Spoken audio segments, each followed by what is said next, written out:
What's up, ladies and gentlemen? How's it going? It's Dan here from Cryo Noir. We are continuing on with my documentation of my retro collection because that's a thing I'm doing at the moment. We're currently sort of stalling for time while the game development is racking up on our current projects. I'm hoping to have a devlog out for next week. I'll show you some of the stuff we've been up to.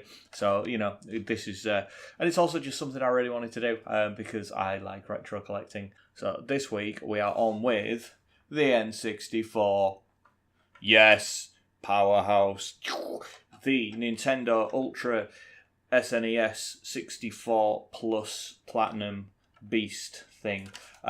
This is it's one of my favourite systems of all times. Is this console? I absolutely love the N64. A lot of love for this machine. I never owned one back in the day. I was at university the first time I played on an N64. I'd seen it during the sort of PlayStation and Saturn era. During that time, I really wanted a Saturn, and I had a friend who had a PlayStation, and then I wanted that. The N64 never really got a look in. I remember seeing it at sort of Dixon's and other sort of hardware shops, and it looked pretty cool and everything, but I couldn't get my head around those funky, weird controllers and just all sorts of stuff like that. But yeah, it was a great machine. So the N64 came out in Japan in 1996. And then later that year it came out in the US, and then we got ours in 1997. By that point, both the Saturn and the PlayStation had been out for a number of years. I mean, the PS1 I think came out in 94 in Japan. So it had been out for a good solid 2 years, and same across most of the other markets as well. So there was it already had an uphill climb to fight when it came out. They've often been kind of out of step, and this is no exception. Other things that make it kind of out of step is obviously this. This is the last? Yeah, this is the last cartridge-based console. And this is the pinnacle. It's a 64-bit machine when everyone else was running 32 bits, and with the extra RAM slot there. It doesn't normally have the red thing in. That's extra. I think 4 megs of RAM that you can add in there. It had more RAM than any other console on the market, and it was just an absolute powerhouse. It was really, really powerful compared with both the PlayStation 1 and the Sega Saturn. On pure graphical capability and pure horsepower, it could destroy them like. It really could. Some of the games are exceptional when you compare them to what was out at the same time on the other consoles. However, I love cartridges. I do love cartridges. I love them far more than I love discs. I really do. You have to bear in mind their limitations, and that limitation is size.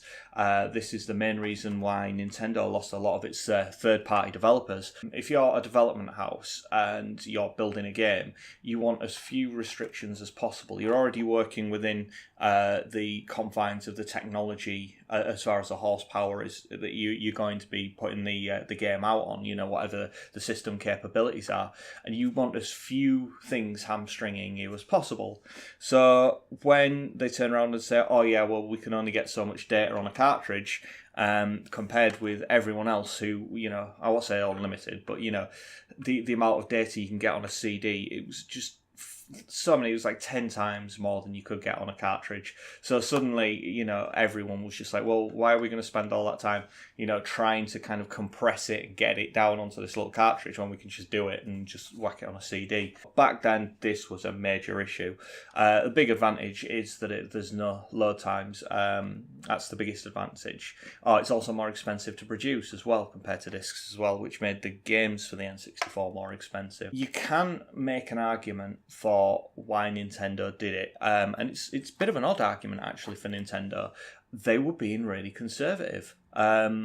They'd looked at the Mega CD and the Amiga 32 CD, and there was a couple of others, the sort of Philips CDI and all that kind of stuff. And they'd seen these CD systems come and go, and just, they landed and they sucked and they failed, and that was that. So they were like, well, cartridges, we know cartridges, they're tried, tested, they work really well, we know our way around them, so we'll stick with that. And it's really bizarre for Nintendo to do a conservative, even when they're being like a conservative and they're kind of playing it safe, they end up being out of step with the rest of the industry. industry.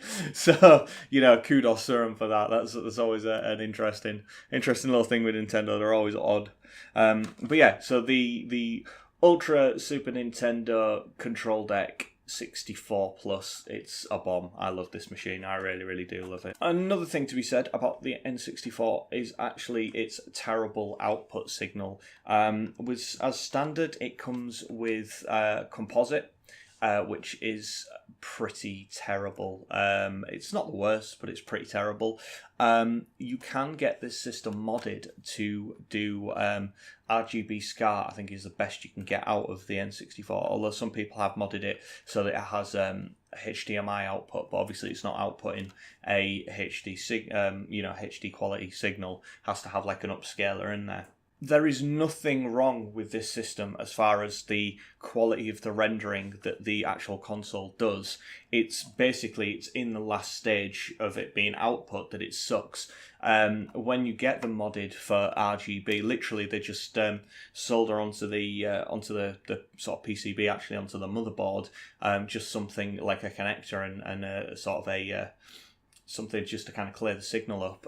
The actual rendering that the hardware is doing is really good quality and it looks amazing, but they just cheaped out. The Mega Drive has RGB SCART, even the Mark I Master System has RGB SCART, so they really were shooting themselves in the foot by only doing this with composite, and it's really muddy as well. It's not good at all. If you go to Adam Corlick's YouTube channel, he's done quite a few videos on sort of modded N64s, and they look amazing when they've been modded and have RGB SCART. It looks really good. It's like night and day different. I think this is going to be the one that I get the full complete set of first. I'm getting on there. There's not that many of the sort of expensive games that I'm struggling to get that I don't have. Some of the really expensive ones are things like StarCraft 64. That's really expensive, so I don't know how or if I'm ever going to be able to get that one. But that's a really expensive one and hard to find. And there's Conker's Bad Fur Day as well. But the expensive titles on the N64 are nowhere near as expensive as the expensive titles on things like the Mega Drive. The Mega Drive routinely has games that are sort of £300 and stuff, and there's quite a few. There's like Alien Soldiers, Punishers, The Death of Superman. There's just loads of them that are right up there, sort of £200, £300, £400 sometimes. N64, on the other hand, I think it's got a few that are £100 here and there, and I've got some of the rarer ones as well. So I stand a good chance of getting that one complete, either that or the NES. I stand a good chance of getting them complete first. This bit needs to go early on, future Dan. I was talking to Rob the other day and he said he's quite enjoying this series. He likes the bit at the beginning where I talk about the console and all that kind of stuff, and then just gets bored when I start talking about the games that I've got. He's just holding up games and going, this is a game, this is a game, this is a game. So I'm going to rattle through that section a lot quicker than I would do normally, and I've prattled on about the console a little bit more than I would do. So there you go. That's all for you, Rob. So if everyone else hates it, it's your fault. So let's crack on with some games. I've got a fairly reasonable collection. It's not huge, but it's decent enough in size. I think I've got about 52 titles, 53 titles. You'll notice that my cartridges all have end labels. The cartridges didn't come with end labels as standard, so I bought some from eBay. Basically, it's really annoying when cartridges don't have end labels because you stack them up and then you can't see what game is what. The NES doesn't have that problem. The N64 does, clearly, which is why I have end labels for them. And I had to import them from America. Managed to get a PAL set of those, which was really, really cool. Unfortunately, you can't get them for the SNES, which is a bit annoying. And the reason for that is because US cartridges for the SNES, they actually have an end label printed on, but it's only the PAL ones that don't, and nobody's taken the time in the UK to actually do them, which is a bit annoying. Let's run through the dross first of all. There was lots and lots of sports titles for the N64. So we have World Cup 98, NBA Pro 98, FIFA 98, Winter Olympics 98. What happened in 98? It has a guy skiing on it. International Superstar Soccer 64. Wicked. There was about 5 or 6 wrestling games for the N64, and I have 2 of them. WWF Warzone, and No Mercy. Virtual Pool 64, some sort of country golf game, frig knows. Like, I quite like golf games, they're okay, they're good fun. I have Pokemon Snap 1 and Pokemon Stadium. Tetrasphere, which is an interesting take on Tetris with circles, and Wet Tricks, which I don't really know much about that one. Bomberman 64, you've got to have a Bomberman game. This is the kind of the original sort of style of Bomberman. It is in 3D, obviously, but you know, because they did like Bomberman Heroes, which was a bit odd, but this is like just like almost like a regular Bomberman. Blast Corps, which is a really odd kind of game. In that one, you've got a nuclear missile carrying truck that's driving through a town and for some reason is incapable of steering and has decided to go rogue and just goes in a straight line.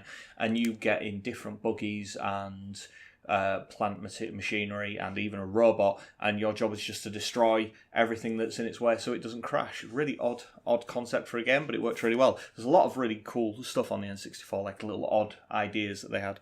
Pilotwings 64, the sequel to the launch title on the SNES, and I believe this was a launch title on the N64. Pilotwings are really good games. I love these. I love the Pilotwing games. I've got a lot of time spent with those. They're really nice, relaxing sort of games where you're just kind of flying around. It's just nice to be flying and not being shot at. Speaking of flying, what an excellent segue that was. Lilac Wars, otherwise known as Star Fox 64. I've spent a lot of time with Lilac Wars, particularly on sort of 2-player as well. It's really good fun. I'd love to get like another couple of controllers and have like 4-way games on that. That'll be awesome. There were a total of 4 Star Wars games, and being the Star Wars nut that I am, obviously I have all 4. So we have a Rogue Squadron. That's a really, really cool kind of arcade style X-Wing piloting flying sort of game. But the better one, which not many people know about, is Battle for Naboo. This adds in sort of tank combat and other things, and it really is like it's a next step up from that. Everyone knows that that's an amazing game, but I would say that that's arguably better. They fix a lot of the error problems with that. Admittedly, I don't think you get to fly an X-Wing in that, which is probably why it's not quite as good. And obviously it's tarnished with the whole kind of Phantom Menace issue, but it's actually a really, really good game. Shadows of the Empire, which is a third-person shooter where you kind of do things in a Star Warsy way, and Pod Racer as well, which is an amazing game. That's a really, really good fun game. Tom Clancy's Rainbow Six, not Rainbow Six Siege, just Rainbow Six. There was no sieging being done back then. Buck Bumble. Classic Mario 64, you have to have Mario 64. The game that, the first 3D platformer that actually felt fun to play. Jet Force Gemini, which is kind of a third-person space run-aroundy, shooty kind of thing. And that's supposed to be really, really good fun, actually. So I'm quite looking forward to playing that. This is the game that got me into the N64. It was the first game on the N64 that I played a lot of when I was at uni. It's Yoshi Story, believe it or not. It's a really fun little platformer. It's really, really quite good fun. It's dead good. Banjo-Kazooie. This is a bit of a ropey condition. Quite a lot of these cartridges need cleaning up. I've got the IPA to do it. I've just never got around to doing it. So yeah, Banjo-Kazooie. Still need Banjo-Tooie though. Doom 64. Now that's actually a really odd kind of version of Doom. It has all new sprites. It's not just a straight port over of Doom from the PC. They have actually done quite a lot of work to that. It's got custom sprites, and I think it's even got some different weapons and stuff, and that's a really, really good game. Duke Nukem 64, to the best of my recollection, that is just a fairly standard port, I think. Don't know. Quake 2. Don't have Quake 1, but Quake 2, where, you know, the world is brown. Turok, a Dinosaur Hunter 2, Seeds of Evil. I do quite like this one being in a black cartridge. I'm slightly short on different coloured cartridges because there was quite a few in different colours. The majority of mine are all grey, but it's quite nice to have a couple of different coloured cartridges. Perfect Dark, that's a first-person cyberpunk adventure kind of sci-fi sort of thing. That's supposed to be really, really good. Sort of very espionage-y. And Mission Impossible, which is also very espionage-y as well. And it's supposed to be below par. Forsaken, which I don't know. I believe that's kind of some sort of horror-based first-person shooter game. I don't know. And the two James Bond staples, I have GoldenEye and The World Is Not Enough, and they are supposed to be, well, this is really, really good. Everyone knows GoldenEye, everyone knows how good that is, and The World Is Not Enough is actually supposed to be just as good. There were two Zelda games for the N64, and I have both of them. There was Ocarina of Time, and then the Majora's Mask. Now, Majora's Mask, you do have to have that RAM expansion as well, and it looks amazing. If you compare that with what was out on the PS1 and the Sega Saturn, it looks really, really good. It's another level. And yeah, it really does screw everything out of the system that's there. It leaves nothing left on the table, let's put it that way. Weird Blast 'em Up kind of racing game, Vigilante 8. It's a bit of a kind of Carmageddon sort of arena sort of thing, driving around with different cars. I've played a lot of that on PlayStation 1. I've never played the N64 version, so I'm really quite looking forward to getting that one up and running. So we have Wave Race 64, which is that was a launch title as well. It was a part of the arcade cabinet, which is, just jet ski racing, and then Hydro Thunder, which is a kind of speedboat racing game, and that's a really good looking game as well. Really, really good looking game. I've got a couple of Formula 1 games. I've got F1 Grand Prix and F1 Grand Prix 2. Both of these are really good, really, really enjoyable games. And I also have my one and only NTSC-J. It's a Japanese game, which is Human Grand Prix. And that came in a bundle, and ordinarily, I try and avoid, but I wanted all the other stuff that was in the bundle, and that came with it. So I don't know what I'm going to do with that. I don't know if I'm going to get a Japanese console. I might have to just get a converter and play that. So I have no idea about that one. V-Rally, which is a pretty good rallying game, and GT64, which is a GT racing game. There's a lot of racing games on the N64. In fact, I would say out of all the games on the N64, a significant amount of them are racing. Probably one of the best is Beetle Adventure Racing. You wouldn't have thought it a racing game about racing beetles, but it's a really good game, really, really good. F-Zero X. Oh, such a good game, F-Zero X. The F-Zero series in whole is really, really good. And then F-Zero X with guns, or known as Wipeout 64. So that's very, very good as well. We have the two sort of staples as well of any kind of multiplayer session. We have Mario Kart 64 and also Diddy Kong Racing as well, which I think is better than Mario Kart 64 because it has planes in it and other stuff, and it's dead cool. And finally, my rarest and most expensive and most valuable N64 game that I have. There's a lot in there, such as the Zelda ones, and I think Mario Kart's not too expensive, but Zelda and stuff that are sort of cracking around the sort of £50 mark.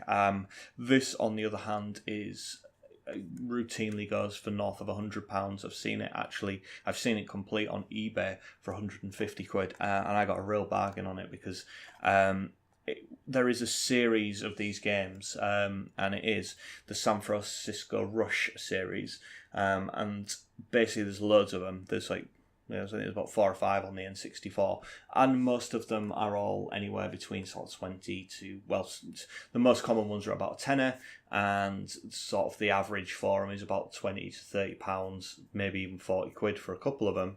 And then there's San Francisco Rush 2049, which generally goes for around about 130, 140.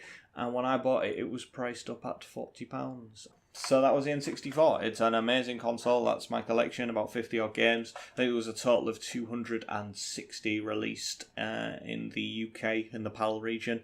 So I've got a way to go, but I have a fairly reasonable collection there.